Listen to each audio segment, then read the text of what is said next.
Hi, I'm Rob, and this is my Arcade 1-Up Star Wars sit-down machine review. I've had this machine just over a year now, and I think that's about the right time to give the machine a proper review. Only time can tell whether the machine holds up over time, whether the controls still work properly, if the sound is still decent, not gone crackly, and the screen still holds up, does the seat sag after a while. Thankfully, all these things are nothing to worry about. The sound is still good, the speakers still pump out the sound really well, no issues with the screen. The seat doesn't sag at all. I've been playing on this probably once a week for half an hour at a time for just over a year, and it still looks pretty much as it did when I got it new, which is a really good thing, because I have heard on some Arcade 1-Up machines the seat does tend to sag after a while on the padding. You may notice that, hope you noticed anyway, that my machine, I've modded it slightly. I've put on a thing which I called a tilt riser. I'm old enough to remember playing the original arcade machine, where you sat inside it and you looked pretty much straight at the screen with the yoke only at a slight angle, as it is now. Now with this wedge-shaped riser on it, this brings the machine up to that level and you look straight at the screen as you did in the arcade original.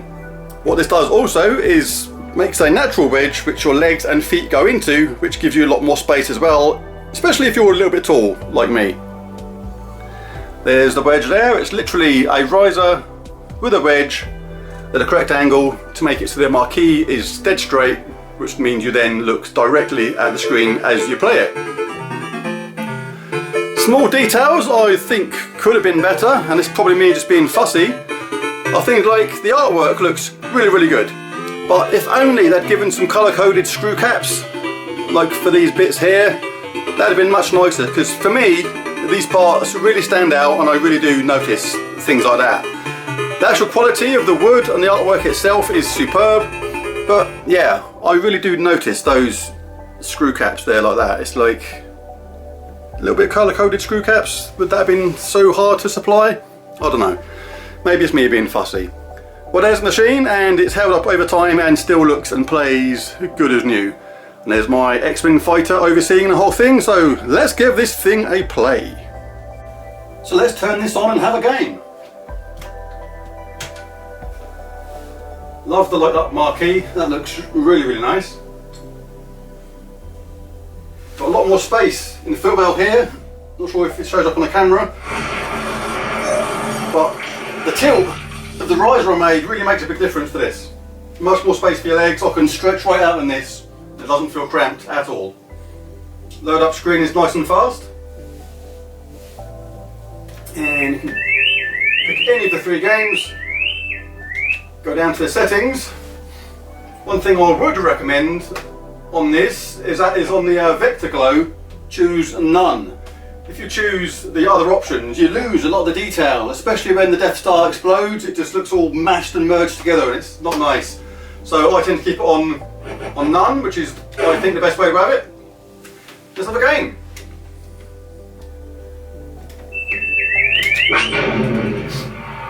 Speakers are nice and loud, it gives it a nice arcadey feeling, it's good.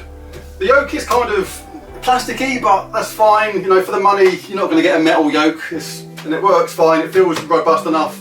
You can move around quite a lot and be quite quick with it. And it's responsive, and it plays good.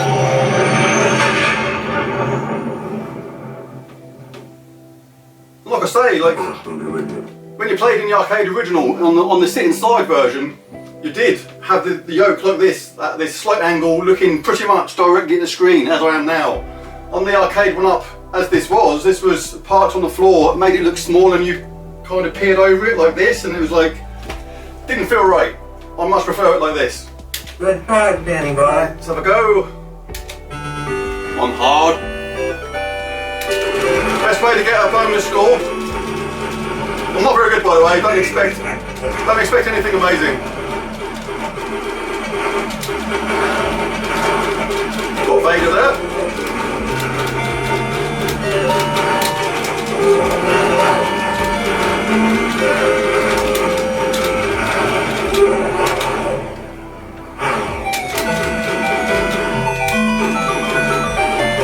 Look at the size of that thing. Not the first time I've heard that in my life.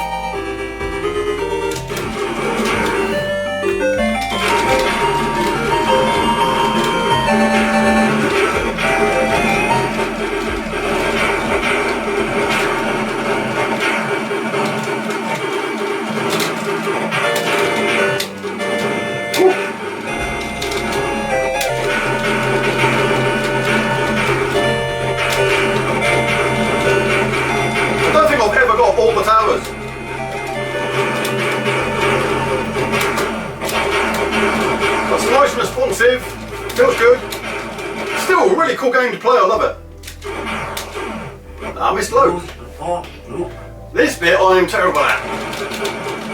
I know you can do it without firing, use the force, but yeah, I need to get traction at that, as can be seen.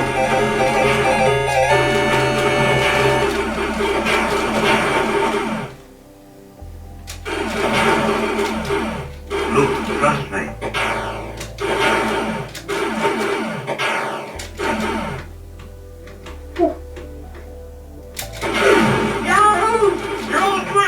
The Death Star part after this, where you got little bits to go through and there's blocks everywhere and that. I don't know how anybody does that. It's like so hard. Or I'm crap. I don't know. It's hard. I do that. You don't.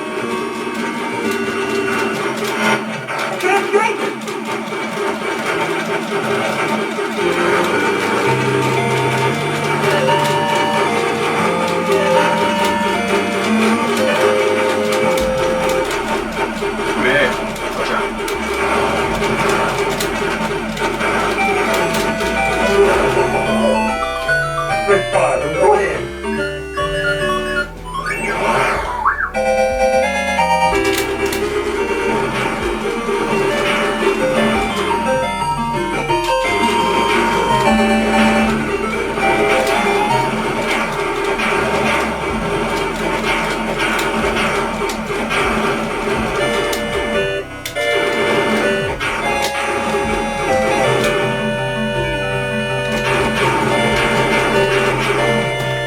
I remember playing this as a kid, and still love it even now.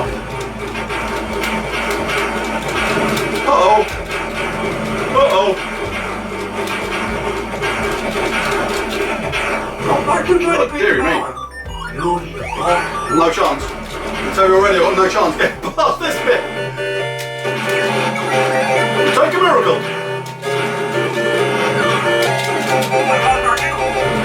Ah. But that's a cool bit where you can put your name in.